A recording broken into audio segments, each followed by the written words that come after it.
Doon po sa Esitan na yan, hanggang doon pa sa kaduluduluhan ng pila para makapasok sa loob ng simbahan. Sobrang haba na po ang pila. Oh, wala na, haba-haba na ng pila. Hindi na rin ako makapila. Buting ka na maghapon dyan.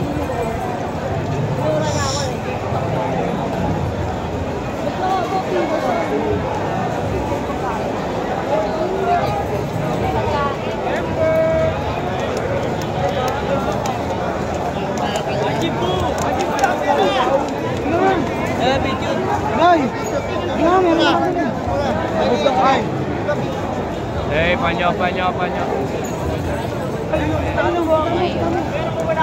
Pila naman yan sa mga pagkain.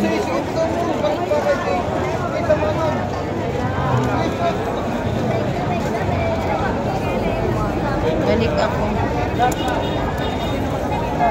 Dapat hindi na ako sa Palaras. Muna kami natin i-capture yan.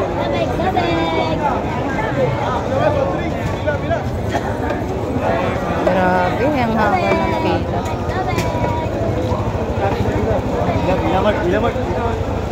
Ang dami mga kapulisan dito.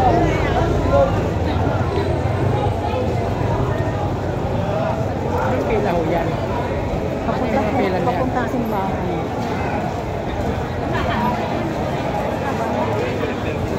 Grabe ang habang dami sa dulo. Hindi na rin ako pumila.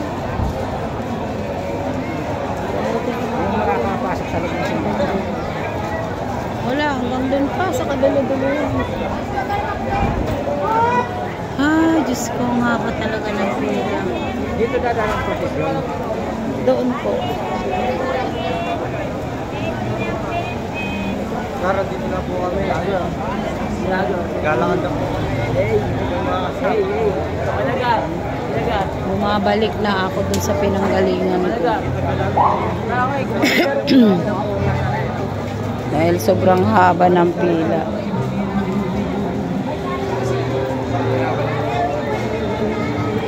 Hindi na ako makikipagsapalaran. Baka mamay kakaantay. Wala na, grabe talaga.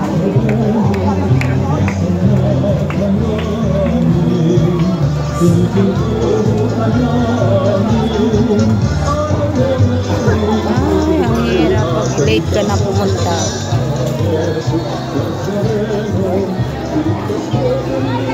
Gusto mo makapasok pala sa loob ng simbahan, kailangan madaling araw.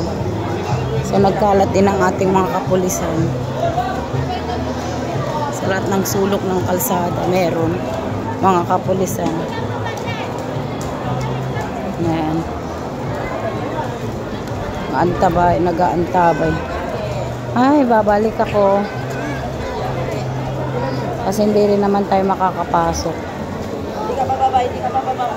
Hindi rin nila tayo papapasukin dyan. Pila po yan papunta sa simba. Oh, sobra.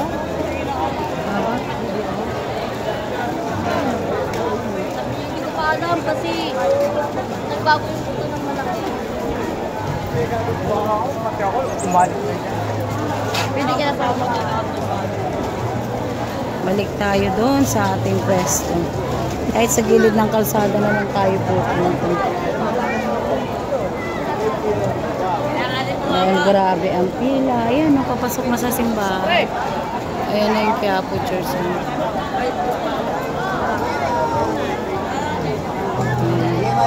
Babalik na ako sa gilid.